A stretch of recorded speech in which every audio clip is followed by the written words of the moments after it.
there's so much that I could reflect on from a number of different poems in the book. But I wanted to say my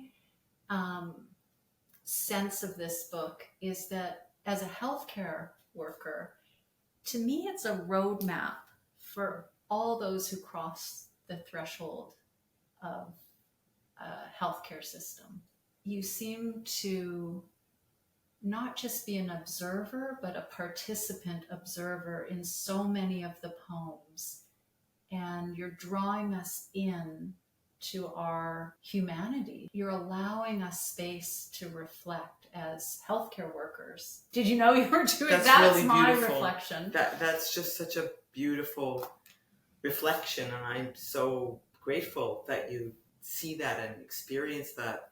It kind of reminds me of one of the poems in here. When I was the poet in residence at Sinai Health, walking around with poems and doing poetry workshops and prescribing poems for people. One of the things I said to myself, which is sort of in the poem, as I was walking in to the hospital, every time I'd walk in as a poet, I'd look around. I'd be in the big hallway. I'd be at the second cup, walking past the Indigo and seeing people in wheelchairs and people going for appointments and not knowing who was there and what they were there for. And I just would tell myself each time I walked into the hospital, wake up, there are sick people here, meaning vulnerable people, everybody, the doctors too, the healthcare workers too, not necessarily sick, but we trade places, because we have bodies. It was in a way me telling myself my own map, like as I went. So I'm that sort of gets to what you're saying about the participant observer. I'm in it and I'm watching it and I'm inviting you to be in it with me. And you're reminding us about the wider experience. And I'm saying that because as you were talking, what popped into my head is when I enter the hospital, I feel like, oh, here I am at home. It's just like another home. I belong there. I have a role there. I've grown up there, literally.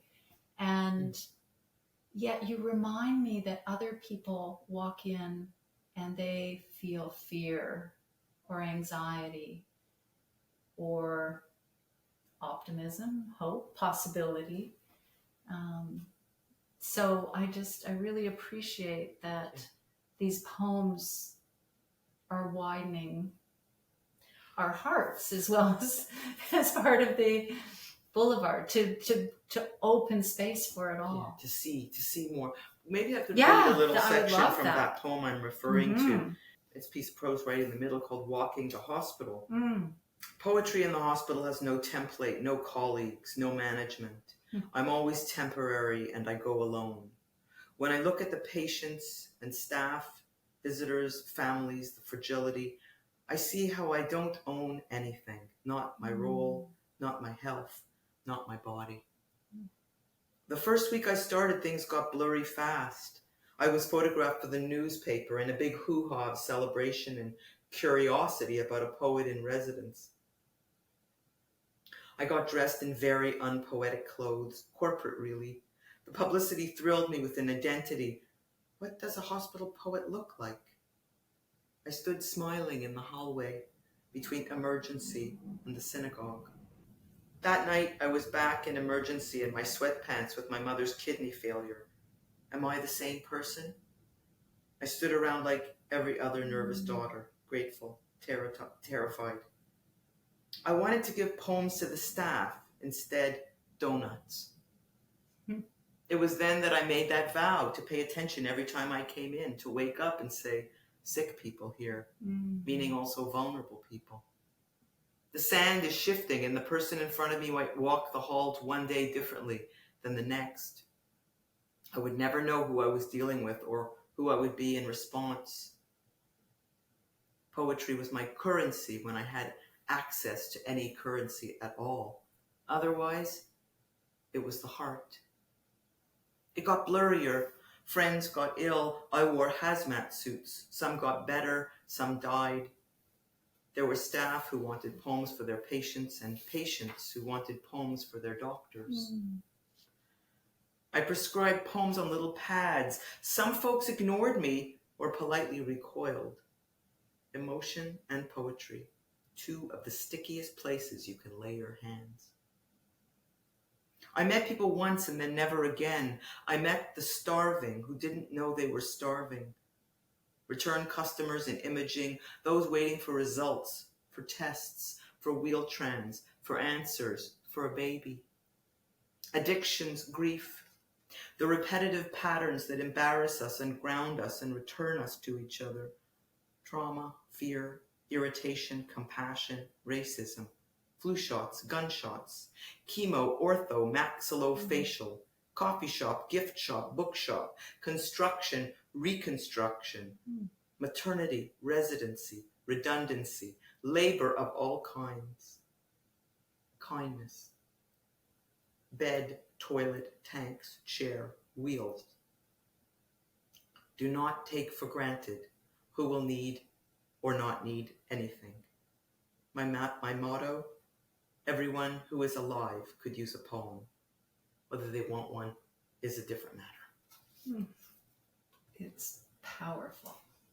Thank you. And it's almost like I would love to type that out, carry it with me, and read it each day as I enter the hospital, but probably just listening to it and emblazoning it on my heart.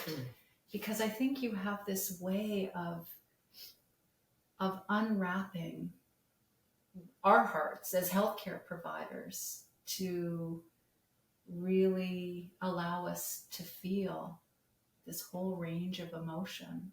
As you know, you wander those halls, and one minute you're in maternity and the celebration for many families, not all families, but a celebration.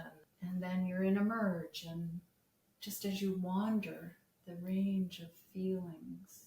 And also who we are changes from moment to moment, because like I describe here, I'm the poet in residence. And it's all very exciting. And then I'm suddenly there in the hospital with my mother as a daughter. And for many years, I was a psychotherapist, so I was also a healthcare professional.